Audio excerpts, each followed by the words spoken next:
A long wire carrying a steady current is bent into circular loop of one turn. Okay. The magnetic field at the center of the loop is B. It is bent into a circular coil of n turns. The magnetic field at the center of this coil of n turns will be. ठीक है, देखते हैं जरा, देखते हैं। सबसे पहले तो हम लोग जानते हैं अगर सर्कुलर कॉयल बना दिया जाए तो मैग्नेटिक फील्ड की वैल्यू क्या होती है। सबसे पहले तो ये सीख लें हम लोग। तो बी की जो वैल्यू होती है मेरे प्यारे बच्चों, वो कितनी होती है ज़रा देखें। जो बी की वैल्यू होती है, बी इक्वल टू होता है कितना, म्यू नॉट आई बाई कितना, 2r। और n नंबर ऑफ टर्न्स की बात करते हैं, यहाँ से मल्टीप्लाई कर देते हैं। अब इसके लिए दो फार्मूले बनाने हैं, देखते हैं क्या क्या कह रहा है। जो जो कहेगा उसके अकॉर्डिंग चलेंगे। सबसे पहले कह रहा है कि n की वैल्यू जब 1 है तो b इक्वल टू कितना हो जाएगा, b इक्वल टू हो जाएगा म्यू नॉट आई बाई कितना, 2r।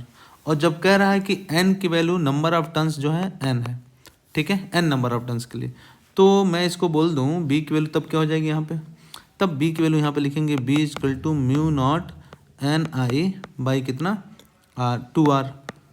अब देखें ज़रा समझें, अगर मैं लेंथ की बात करूं, अगर उसका लेंथ l रहा होगा, अगर लेंथ उसका l है, सपोज करिए उसका लेंथ कितना रहा होगा l, तो l की वैल्यू कितनी हो जाएगी 2 pi r। Okay, 2 pi r।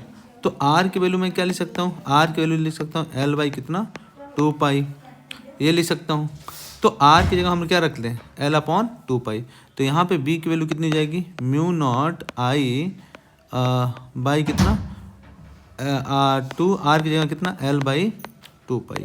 ये 2 से 2 कट गया, तो b की वैल्यू कितनी आ गई, b की वैल्यू आई म्यू नॉट आई और कितना पाई बाई कितना l।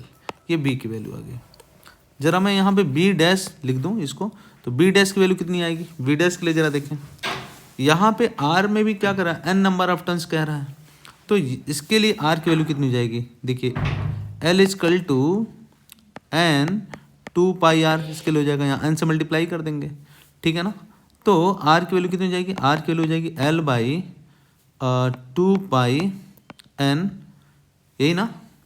अब b की वैल्यू क्या हो जाएगी, यहाँ पे b की वैल्यू रखिए, तो b equal to mu naught N I by 2, r की वैल्यू कितनी, l बाई कितना, l बाई कितना है बच्चों, यहाँ पे रखें कितना आएगा, ये 2 तो रहेगा पहले से, r की वैल्यू कितनी, l बाई 2 पाई n, 2 ने 2 को मार गया, n जो ऊपर चला जाएगा, तो b की वैल्यू कितनी हो जाएगी, b की वैल्यू हो जाएगी म्यू नॉट n स्क्वायर आई और पाई बाई कितना l। ये वैल्यू आ जाएगी b डैश की, ये b डैश की वैल्यू आ जाएगी, राइट। अब देखिए जरा b डैश की वैल्यू इधर मैं लिख देता हूँ। b डैश इक्वल टू क्या लिख सकते हैं, b dash equal to mu naught n square I pi by l।